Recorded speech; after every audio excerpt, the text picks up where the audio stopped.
Si vous êtes déjà venu à Bruxelles, vous aurez sûrement remarqué que cette ville s'exprime dans une joyeuse cacophonie linguistique. Cosmopolite et métissée, Bruxelles abrite aujourd'hui environ 180 nationalités qui vivent ensemble. Cette richesse culturelle est le fruit de centaines d'années de migrations humaines. Chaque jour, de nouvelles personnes arrivent et d'autres partent. Ces dernières années, les contextes de guerre et de misère accentués en différents lieux du globe ont poussé de nombreuses personnes sur les routes de l'exil, et parfois jusqu'à la capitale de l'Europe. En 2022, 63 000 Ukrainiens et Ukrainiennes ont rejoint le pays pour y faire une demande de protection temporaire, et près de 37 000 personnes d'autres nationalités ont demandé une protection internationale à la Belgique. Cette crise de l'accueil semble loin d'être passagère. C'est une question épineuse. On ne sait par quel bout la prendre, ni par où commencer. Certains diront que c'est une question sociétale, économique, politique, que c'est une problématique qui fait polémique. Ici, tout le monde a un avis, ou n'en a pas, mais trouve bien quelque chose à dire. On oublie trop souvent de dire que les personnes qui traversent les frontières pour survivre ont des prénoms, des rêves, des métiers, des histoires de vie. Oui, que ce sont des personnes. Un migrant ou une migrante, ça n'existe pas. Ce n'est pas une étiquette avec laquelle on voyage sur son sac à dos. Tout ce qui existe sur cette terre, ce sont des humains qui se battent avec leurs conditions. Et on oublie trop souvent de parler des femmes en migration. Ici encore, et comme toujours, leur rôle est en arrière-plan de l'histoire. Minorisé, invisibilisé. Pourtant, les femmes représentent 50% des flux migratoires. Alors on pourrait commencer par là. Voilà. On pourrait commencer par aller à la rencontre des femmes qui, par 1000 routes, sont arrivées à Bruxelles. Ont traversé 1000 dangers pour se retrouver ici, sous ce ciel gris. Notre histoire prend place dans ce décor et commence en novembre 2022. Au cœur de la ville, une porte s'ouvre sur une maison sans pareil. L'adresse est gardée secrète pour protéger les femmes qui y vivent, car il n'y a que des femmes derrière cette porte. Des femmes au parcours de vie différent, qui se retrouvent le temps d'une pause pour rompre avec les violences de genre. Dans cette maison, elles peuvent souffler, se ressourcer, prendre du temps pour elles, tout le temps nécessaire pour panser les blessures de leurs parcours accidentés et remplis d'embûches. Ces femmes sont en migration pour les unes, citoyennes belges pour les autres. Un mélange hybride de résidentes, de bénévoles, de travailleuses qui construisent ensemble un espace safe pour répondre à des besoins urgents et spécifiques. Dans cet épisode d'ouverture, nous vous ferons visiter la maison, ou plutôt le château comme on l'appelle. Ici, derrière ces murs, on s'appelle toutes Sisters. Bienvenue à la Sister House. Welcome, sister. Et quoi, je dois dire comment alors? Turavukan. Ça veut dire on est de la même famille. Welcome, sister. Asanay dahan mazaki. Welcome, sister. Salam, on basalam matash ehete. Welcome, sister. Welcome, sister. Welcome, sister. Dada urakomeye. Welcome sister. مرحبا أختي. Yes. Welcome, sister. وعرحان mazaki حاكيناتي. Welcome sister. Karibu mvukani. Welcome sister, bienvenue ma sœur. Yeah. Ta ta ta ta. Salut. Bonjour. Voilà, donc ici c'est l'entrée de la Sister House, bienvenue. Merci. Voilà, du coup ici c'est l'accueil, c'est quand les femmes arrivent pour la première fois, on les rencontre ici. Bonjour. En fait, Naike est travailleuse sociale et coordinatrice de la Sister House. donc en 2015, il y a eu un gros mouvement, donc il y a eu une arrivée assez importante de personnes qui venaient majoritairement à ce moment-là d'Afghanistan, de Syrie, d'Irak, suite vraiment à la situation géopolitique de ces pays-là et de cette région-là.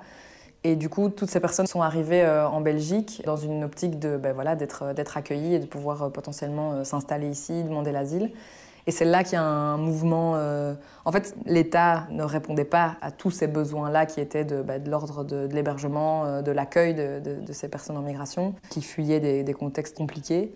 Et en fait, c'est à ce moment-là que la mobilisation citoyenne se crée. En tout cas, le mouvement de solidarité avec les personnes migrantes en Belgique est très fort et s'organise en fait un campement au parc Maximilien. Et moi, ces mouvements de foule-là, enfin, si je peux les appeler les mouvements de foule, ces mouvements citoyens d'indignation, de grève, de manifestation, ce regroupement solidaire pour une cause, pour d'autres personnes, pour d'autres humains, Moi, c'est quelque chose qui m'anime beaucoup et qui me touche, qui vient chercher chez moi des émotions et où je me dis qu'il y a quelque chose à en faire et aussi que c'est à notre portée, quoi.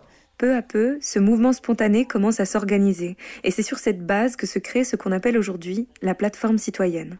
Des groupes de bénévoles se débrouillent pour protéger, comme ils peuvent, ces populations qui arrivent dans leur ville et offrir l'aide d'urgence que l'État belge ne prend pas en charge. Ils mettent en place des distributions de vêtements et de nourriture et proposent aussi un accompagnement socio-juridique. Le campement du parc Maximilien est rapidement démantelé par les autorités bruxelloises, mais la solidarité continue et se transforme. Et la première nécessité pour ces personnes sans abri est de pouvoir dormir au chaud et en sécurité. C'est donc en réaction aux rafles de la police et pour protéger ces populations de la violence de l'État que s'organise l'hébergement citoyen à Bruxelles et dans le reste de la Belgique. Des gens, comme vous et moi, proposent un lit, un canapé chez eux, le temps d'une nuit. C'est beau et terrible à la fois. Ça a donné lieu à des histoires sans fin et des rencontres assez incroyables. Il y a eu du magnifique comme il y a eu des choses difficiles. On est entré en contact avec une population, enfin des gens qui étaient multi-traumatisés de par des parcours très violents et très difficiles. Et on les faisait se rencontrer, enfin on les rencontrait nous d'abord et puis après ces personnes entraient dans le quotidien et dans la vie et dans la maison de citoyens et de citoyennes belges. Et ça c'était assez inouï. Comme mouvement, comme mouvement social, je pense que ça a été une des choses qui a été les plus importantes en termes de mouvement social en Belgique et à Bruxelles. À ce moment-là, au parc, il y a une grande majorité d'hommes et parmi eux, quelques femmes. Très vite et naturellement, les bénévoles et ces femmes utilisent le mot « sister » pour se désigner, pour se nommer les unes les autres.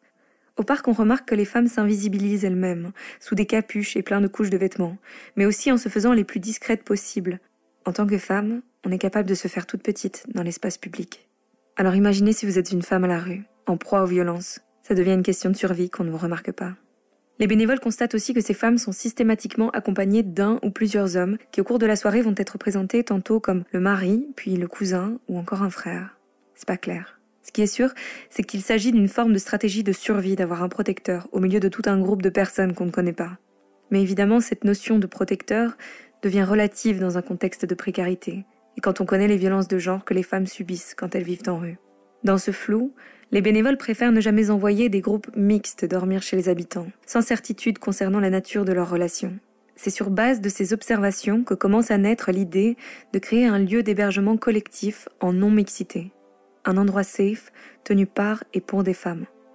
Elles obtiennent 2 petits appartements à XL de 10 et 12 places et un grand nombre de femmes bénévoles répondent au premier appel. Au début, elles ont du mal à convaincre les sisters du parc de les suivre. Un lien de confiance doit se créer. La première nuit, le 3 novembre 2018, il y a 4 femmes qui acceptent de dormir à la Sister House, avec 5 bénévoles sur place. Mais les lits inoccupés ne vont pas le rester très longtemps. Le bouche à oreille fait son effet et bientôt il n'y a plus assez de place pour la demande et les besoins se multiplient. C'est le début d'une aventure humaine inédite et d'un laboratoire collectif féministe et interculturel. À coups d'idées, d'essais et d'erreurs parfois, le projet se développe et se transforme.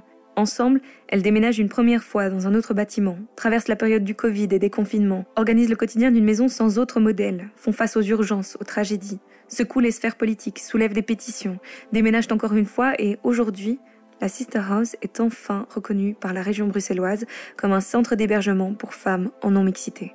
Cette reconnaissance s'accompagne d'un subside qui a permis de structurer ce qui a existé pendant des mois et des années sur base de bricolage, de bonne volonté et d'engagement militant.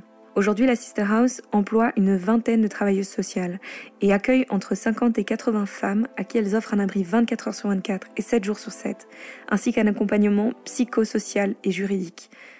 Plus de 2000 résidentes sont passées par ici. Puis du coup, ici, on entre un peu dans le vif du sujet, c'est l'entrée. Coucou. Salut. Ça va? Bon, là, du coup, il est midi, c'est un peu une heure bien agitée, bien active dans la Sister House. Les résidentes sont en train de nettoyer les espaces communs, les salles à manger, les couloirs, le salon.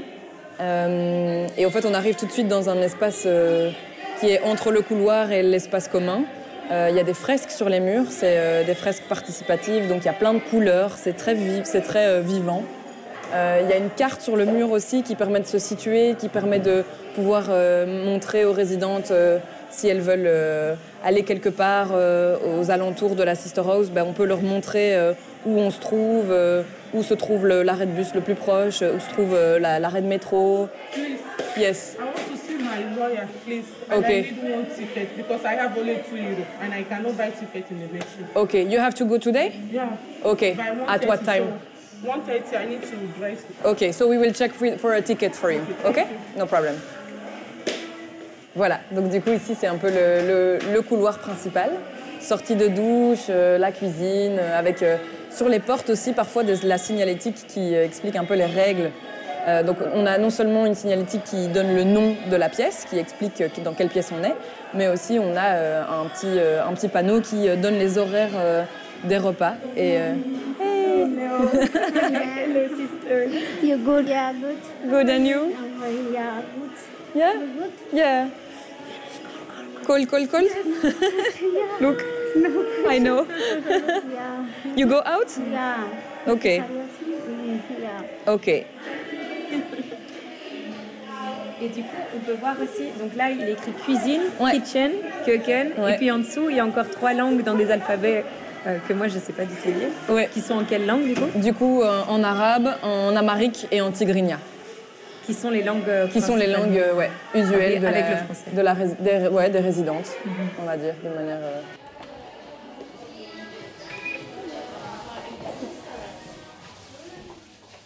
Là, c'est le moment du nettoyage. Ouais. Donc là, elle nettoie la cuisine. On range un peu la vaisselle qui aura été nettoyée. Tous les jours, il y a le ménage. Tous les jours, il y a une équipe de nettoyage de résidentes qui nettoie les espaces communs et ça tourne. Donc c'est vraiment chaque soir, on désigne quelle équipe va nettoyer et va faire le nettoyage de chaque pièce. Voilà, ça permet à toutes de participer à la propreté et au rangement des espaces de vie, qui sont occupés par toutes. Depuis novembre 2020, la Sister House a pu s'installer dans un très grand bâtiment. Ici, l'on trouvait les bureaux d'une banque avant. Partout, il y a encore des traces de l'ancienne occupation. Les grilles de néon intégrées au faux plafond, les racks de prises électriques incrustés au faux parquet. Il a fallu adapter les lieux à leurs nouvelles fonctions, installer des douches, des dortoirs, des machines à laver. Dans ce drôle de décor aux allures d'open space, la vie de maison prend ses formes. La vie qui sent le repas du soir qui mijote dans la cuisine. La vie qui chahute dans le salon, qui mate des vidéos sur YouTube enroulées dans un plaid. La vie où résonne le dernier tube de Shakira avec en fond sonore le bruit d'un sèche-cheveux. La vie qui goûte, comme le robinet du deuxième dont on ne parvient pas à réparer la fuite. La Sister House tient cette occupation provisoire et pourra rester installée ici probablement encore quelques années, avant que le bâtiment ne soit rénové en hôtel de luxe. Voilà qui est dit. Entre la banque et l'hôtel de luxe existe la Sister House. Donc on a une partie des résidentes qui viennent d'Afrique de l'Est et donc qui sont issues de régions de pays comme l'Érythrée, l'Éthiopie, la Somalie. On a eu aussi quelques Soudanaises, mais on va dire que majoritairement ce sont des femmes qui viennent d'Éthiopie et d'Érythrée. Et on a aujourd'hui un nouveau groupe majoritaire, qui ne l'était pas du tout initialement, qui sont des femmes qui viennent plutôt du Burundi. Parce que du coup, l'idée est de pouvoir accueillir des femmes qui n'ont pas accès à de l'aide matérielle parce qu'elles ne sont pas dans des procédures de demande d'asile ici en Belgique. Et donc du coup, elles n'ont pas droit à cette aide matérielle légalement. Sauf qu'aujourd'hui, on est en train de vivre une nouvelle crise de l'accueil au niveau de la Belgique, qui n'est de nouveau pas en mesure de répondre à son obligation d'accueillir dignement. On parle de personnes qui sont dans des procédures de demande d'asile, qui doivent être accueillies et qui doivent être hébergées, mais où il y a une défaillance totale de l'État à ce niveau-là et qui du coup n'est pas capable de les accueillir et de les héberger. Et donc on se retrouve à accueillir une population de femmes qui sont dans une procédure de demande d'asile. Et ces femmes aujourd'hui, elles sont majoritairement burundaises. Donc on a un peu ces deux communautés-là qui sont les communautés majoritaires, on va dire, de la maison. Et puis, en périphérie, on a évidemment des femmes qui viennent d'Amérique du Sud, on a aussi des femmes afghanes, on a eu des Syriennes aussi. Donc voilà, un peu ponctuellement comme ça, on a aussi des personnes qui viennent de Russie, de Géorgie. qui sont dans des situations administratives qui font qu'elles n'ont pas accès à de l'hébergement et où du coup on se retrouve à répondre à ce besoin aussi, quoi. Ouais, cette situation d'absence totale de gestion de l'État et même de répression et en même temps cette réponse du mouvement citoyen par la solidarité, par l'organisation. Pour moi, ça génère quelque chose de très ambivalent. C'est et le meilleur et le pire de ce que notre société est capable de faire à d'autres humains. Et le pire parce qu'en fait, cette volonté d'inaction, parce que c'est une vraie volonté d'inaction, c'est une vraie volonté étatique, structurelle, européenne et même quasi internationale à certains égards, de ne pas accueillir et de ne pas organiser dignement un accueil de personnes qui vivent des situations dramatiques. Et en fait, notre État participe à ça en étant dans la répression et en étant dans ce non-accueil et dans cette non-gestion et dans cet abandon total de ses responsabilités. Pour moi, ça, c'est intolérable. Enfin, ça me met en colère, quoi. Et ça me montre une facette de notre société qui me désespère un peu. Et en même temps, l'organisation citoyenne que ça génère et l'indignation collective que ça génère me donne un élan d'espoir et me donne l'impression, enfin me convainc qu'en fait, on est capable, citoyens et citoyennes, en collectif, de mettre des choses en place quand nos institutions sont défaillantes ou décident de ne pas agir, quoi. On en est capable. C'est incroyable, en fait, comme symbole de capacité des citoyens et des citoyennes à notre échelle, c'est super fort, quoi. Dans le salon, les rallonges électriques sont couvertes de prises de téléphone qui chargent constamment. Un groupe de femmes éthiopiennes boivent ensemble du café en mangeant du popcorn. Elles sont serrées les unes contre les autres et font des blagues en imitant les dialectes de leur région.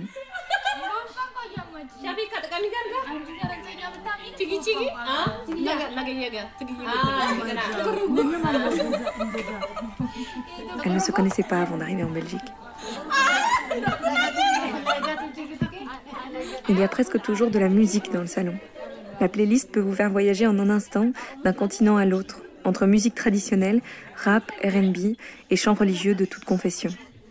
Parfois, des chansons qui louent la gloire de Dieu sont interrompues par des pubs en français ou en néerlandais pour du dentifrice, pour un opérateur téléphonique ou des sites de rencontres. Assise un peu plus loin, une bénévole est en train d'appliquer du vernis à paillettes sur les ongles d'une résidente. Une fois par semaine, elle vient pour proposer ce service bien-être. Et devant elle, les sisters défilent pour se faire chouchouter. On prend soin les unes des autres. Il faut être assise ici avec nous pour comprendre ce que les parfums entremêlés du café, du pop-corn et du vernis à ongles peuvent procurer comme sentiment de réconfort. Au même instant, dans le bureau, d'autres sisters, les travailleuses sociales, s'attellent sans cesse à trouver une solution à chaque problème qui se présente. Il faut prendre un rendez-vous médical pour la Sisters 1748, faire suivre une note pour un avocat, trouver des bénévoles pour accompagner l'activité de samedi, rappeler le hub humanitaire pour confirmer l'admission d'une nouvelle résidente et réparer cette foutue chaudière qui ne fonctionne plus. Ok, ça va. Dis-moi si besoin. Il y a un talkie ici allumé, donc je suis là. Un étage plus haut, 6 machines à laver tournent en même temps. Dans leur ventre sont lavés des vêtements qui ont déjà eu plusieurs vies. La plupart proviennent de donations. Le pyjama Hello Kitty qui tourne à 40 degrés a appartenu un jour à Élise de Namur. Maintenant, c'est toute une série de sœurs qui l'ont passé l'une à l'autre. Et ce soir, c'est Arwa, qui est née à Khartoum au Soudan, qui s'endormira dedans. Dans le bruit de roulement rassurant des machines à laver, une femme assise sur le rebord de la fenêtre passe un coup de téléphone vers une maison lointaine. Par la fenêtre, on peut voir des touristes qui mangent des frites et des pigeons qui mangent des frites aussi, au pied des touristes. Pendant ce temps, dans la cuisine, la cooking team est occupée à préparer le repas du soir. Aujourd'hui, on va cuisiner du riz, on va faire du poulet, on va faire aussi des pommes de terre et aussi les légumes comme pinards. C'est des épinards ? Oui, les épinards. Oui. Et vous allez utiliser aussi des poireaux ? Oui, je vais mettre des poireaux et des aubergines dans l'épinard. Les poireaux, tout à l'heure, on a remarqué qu'on n'appelait pas ça de la même façon. Nous, ici, on appelle ça des oignons nouveaux, des petits oignons. Mais nous, chez nous, au Burundi, on appelle ça des poireaux. Oui. Et alors là, il y a une très grande casserole de riz. Oui. C'est pour combien de personnes que vous cuisinez ce soir ? C'est pour 70 personnes. Et on a fait ces marmites de riz. Et on va aussi faire des pommes de terre et aussi des épinards parce qu'on est très nombreux ici. C'est pas facile de cuisiner pour autant de personnes. Oui, c'est difficile, mais c'est bon parce que c'est nous-mêmes qui cuisinent ce qu'on veut. C'est bon comme ça. Dans d'autres centres, c'est pas comme ça. Et ce sont les autres qui préparent pour eux. Mais pour nous, c'est nous-mêmes qui préparons. On prépare de notre goût, on prépare de notre coutume. Parfois, ça change. Parfois, c'est nous, les Baroundis, qui préparent. Parfois, c'est les autres, les Éthiopiennes qui préparent. C'est bon comme ça. On voit comment ça se passe ailleurs. Et on prépare comme chez nous, c'est bon. C'est chouette de partager aussi sa cuisine. Oui, de partager, oui, c'est bon de partager, oui. Il faut commencer tôt, du coup. Oui, il faut commencer à 16 heures plus tard, oui. Pour que ce soit prêt à 20 heures. Oui. Que ça soit prêt à 20 heures, oui. Comment ça fonctionne un peu le système pour cuisiner ici? Ok, le système pour cuisiner ici, on travaille par chambre. Donc il y a les chambres, il y a la chambre bleue, il y a la verte, il y a la rose, il y a la rouge, il y a la jaune comme ça. Et ce sont les sisters de la chambre qui s'organisent pour travailler. Il y a ceux qui cuisinent, il y a ceux qui font la propreté dans les toilettes, dans les douches, au salon, dans les salles de dîner, dining room, comme ça. Et donc ils se partagent comme ça pour faire les travaux. Et ça se passe bien tous les jours comme ça, oui. C'est quoi, toi, ton plat préféré? Moi, j'aime le riz. J'aime aussi la poulet. Oui. Est-ce qu'il y a une spécialité au Burundi? Chez nous, la plupart du temps, on aime beaucoup les haricots. Le foufou, toi, tu sais, le foufou? Le foufou, c'est la farine de manioc ou la farine de maïs. Et, on prépare, tu fais bouillir de l'eau et tu mets de la farine et tu fais comme ça et tu tournes et c'est de la pâte comme ça et c'est bon.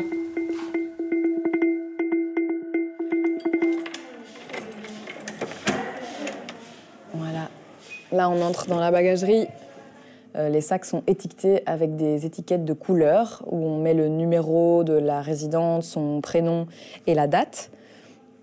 Ce qui permet de faire un peu un suivi de quand aussi les résidentes sont arrivées. On voit qu'il y a des sacs avec des ribambelles de bracelets de couleurs différentes. Donc c'est des résidentes qui sont là parfois depuis plusieurs mois. Parce qu'on change de couleur chaque mois, le système est fait pour qu'on puisse changer de couleur chaque mois et de s'assurer que du coup, les sacs qui sont parfois abandonnés, on puisse les évacuer à un moment donné quand la date arrive à échéance. Donc les sacs qui sont là depuis plus de 2 mois et dont le bracelet n'a pas changé, a priori sont évacués. On les vide, on redistribue ce qu'on peut redistribuer quand c'est des produits d'hygiène, etc. On nettoie les vêtements pour qu'ils puissent être redistribués à des personnes qui en auraient besoin. C'est ça la réalité d'un lieu d'hébergement d'urgence aussi, c'est qu'il y a beaucoup de passages et donc du coup beaucoup d'effets personnels qui arrivent et qui parfois n'en ressortent pas. Et donc nous, on doit s'assurer de pouvoir aussi pas être complètement enseveli d'affaires personnelles. C'est quelque chose d'assez particulier de faire la vidange de la bagagerie. C'est quelque chose que j'ai fait pas mal. C'est particulier parce qu'on entre vraiment dans l'intimité de quelqu'un qui a laissé son sac, qui a fini par laisser son sac parfois de manière désirée, soit parfois, en fait, la vie a fait que cette personne a dû partir dans la hâte et du coup a laissé un sac d'affaires. On tombe parfois sur des photos de famille, on tombe parfois sur des livres, des carnets, des dessins, des souvenirs, des morceaux de vie, quoi. Donc c'est assez particulier. La vie de la Sister House, elle est remplie d'histoires, elle est remplie de récits. Et nous, on est témoins de ça. Je dis nous, le staff, les équipes permanentes et les bénévoles, on est témoins de ça. Je pense notamment à cette résidente qui essayait de passer en Angleterre et qui a un jour eu un accident et est tombée d'un camion et s'est brisé les 2 malléoles au pied et s'est retrouvée du coup plâtrée. Et donc ça compromettait totalement son projet de voyage, étant donné qu'elle n'était plus du tout mobile et qu'elle n'était plus du tout en mesure de pouvoir se déplacer toute seule. Et donc, elle a passé plusieurs mois à la Sister House. Elle a été soutenue et portée, mais genre littéralement portée par d'autres résidentes qui se sont occupées d'elle, qui lui ont fait à manger, qui ont été aux toilettes avec elle, qui l'ont aidée à se laver. Enfin, on est dépossédé totalement de toute son autonomie, alors qu'on n'en a déjà pas beaucoup, je pense, dans ce genre de situation. Et là, oui, du coup, elle a été prise en charge par la Sister House, quoi, par les résidentes, par les bénévoles, par le staff. Et voilà, on a réussi à l'accompagner tout au long de sa convalescence. Et un jour, elle est partie. Aujourd'hui, elle est en Angleterre. Et je pense qu'elle va bien, j'espère qu'elle va bien. Mais elle a été, pour moi, elle a été un exemple de situation complètement catastrophique. C'est dramatique comme situation. Et en même temps, pour moi, ça a été un exemple de ce qu'on est capable de faire ensemble pour accompagner ces histoires-là et ces morceaux de vie-là. Et donc, du coup, de nouveau, c'est le pire et le meilleur comme ça qui se côtoient. Chaque jour, dans ce cadre clos, des femmes se rencontrent et partagent leur vécu, ou cohabitent, tout simplement. Tout le sens de ce projet réside dans ces échanges, cette proximité entre femmes de différentes cultures, de différents horizons. Ouria a 28 ans et ça fait 2 mois qu'elle vit à la SH. C'est une femme optimiste qui rayonne des vérités qu'elle a trouvées en elle sur sa route. I was born in Baghdad, Iraq. Je suis née à Bagdad, en Irak, et je suis la cadette de 3 frères. Girl on 3 brothers. I was young when I left my country. J'étais jeune quand j'ai quitté mon pays. Je n'avais évidemment pas le choix. J'étais avec ma famille et nous avons dû fuir pour sauver nos vies. Tout laisser tomber et partir dans un autre pays pour trouver un refuge plus sûr pour nous et les membres de notre famille.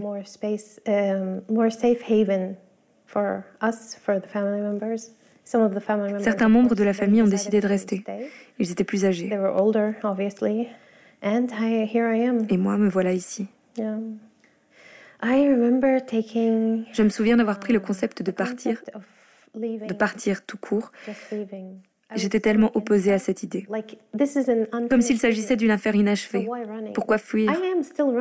Je cours encore et j'essaye de comprendre comment guérir. Comme si j'étais blessée et que je devais courir. En fait, ce n'est pas une question de s'échapper, mais de trouver un moyen de s'en sortir. Donc oui, à 10 ou 11 ans, j'ai quitté l'Irak pour la Syrie, qui est le pays voisin, et j'y suis allée à l'école pendant 5 ans. C'était flou, tout était flou, et c'était traumatisant.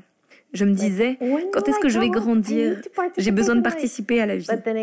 Mais j'avais des parents protecteurs, surprotecteurs.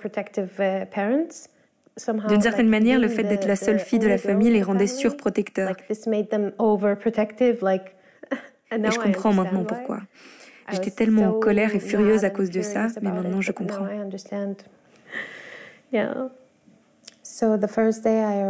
Le premier jour où je suis arrivée à la Sister House, c'était vraiment le paradis, comme un paradis. Waouh!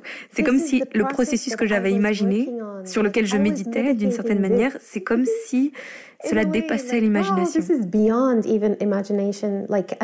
J'avais besoin de gens, mais surtout de femmes. C'est vraiment intéressant de voir comme nous sommes.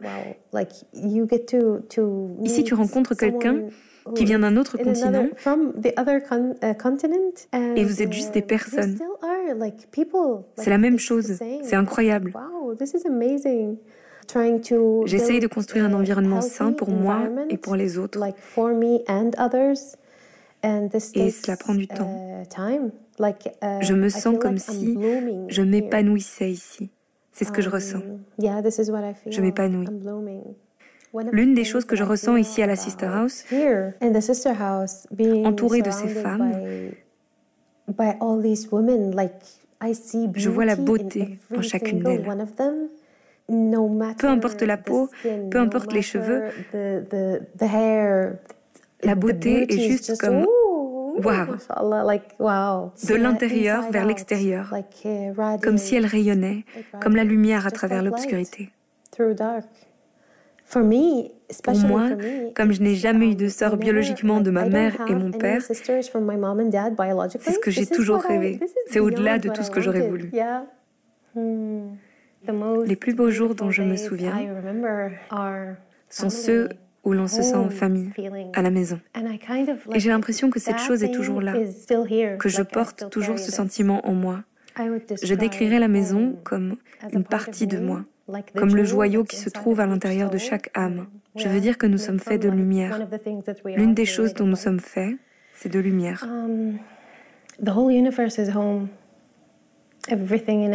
L'univers entier est la maison, tout ce qu'il contient. Une sister entre dans le salon, son manteau sur le dos et un grand sourire sur le visage. Elle dit « Ça y est, je m'en vais. I'm leaving. » Les femmes qui étaient occupées à boire le café se lèvent pour la serrer dans leurs bras. Vous savez, ces gros câlins qu'on ne réserve qu'aux amis, aux gens qu'on aime, les gros bisous qui claquent sur les joues. Entre les embrassades, il y a les larmes qu'on retient et les mots qui sonnent comme des vœux. Good luck, Inch'Allah, we love you, bye sister, bye. Elles prennent quelques dernières photos ensemble, des photos de famille. Les regards et les sourires s'inscrivent dans les galeries de téléphone. Les yeux plongés dans sa tasse de café, Aileen soupire. Ça fait des mois qu'elle vit ici. Elle dit « Tout le monde finit par partir, il n'y a plus que moi qui reste ici. » La sister à côté d'elle la prend par l'épaule et dit « Il faut garder espoir, ton temps viendra. En attendant, c'est nous ta famille. » Je sais, répond Aileen. Je suis tellement reconnaissante de vivre ici. Elle embrasse ses mains et les lève vers le plafond. « I love you, sister house. Mais je voudrais bien tenter ma vie à l'extérieur. » Un instant plus tard, la sonnette de la porte d'entrée résonne. Une nouvelle sister arrive. Elle a l'air fatiguée. On l'aide à porter son sac et on lui fait visiter les lieux. Des sourires timides s'échangent. Quelques mots qui lui sont adressés dans sa langue maternelle suffisent à éclairer son regard. « Welcome, sister. Welcome home. »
Vous venez d'écouter le premier épisode de Welcome Sister. Cette série est réalisée par Anna Gali et Nike Garni et a été produite par Liquid Sky et We Tell Stories, avec le soutien de l'Union des anciens étudiants de l'ULB. La musique a été créée par Dragan Golart et l'illustration par Delphine Franzen. Le mixage son a été réalisé par Cédric Van Stralen. Vous vous apprêtez à embarquer avec nous dans cette aventure humaine extraordinaire qu'est la Sister House. Trop peu de traces existent encore de ces femmes qui traversent le monde en parcourant les chemins migratoires. Pour qu'elles ne disparaissent pas dans l'ombre de l'histoire et pour vous permettre de les rencontrer, nous avons décidé de réaliser ce podcast. Pour qu'il reste une trace de leur voix, de leurs rires, de leurs histoires. Pour mettre aussi en lumière les actions des travailleuses et bénévoles qui ne lâchent rien chaque jour pour faire tomber les injustices et les inégalités.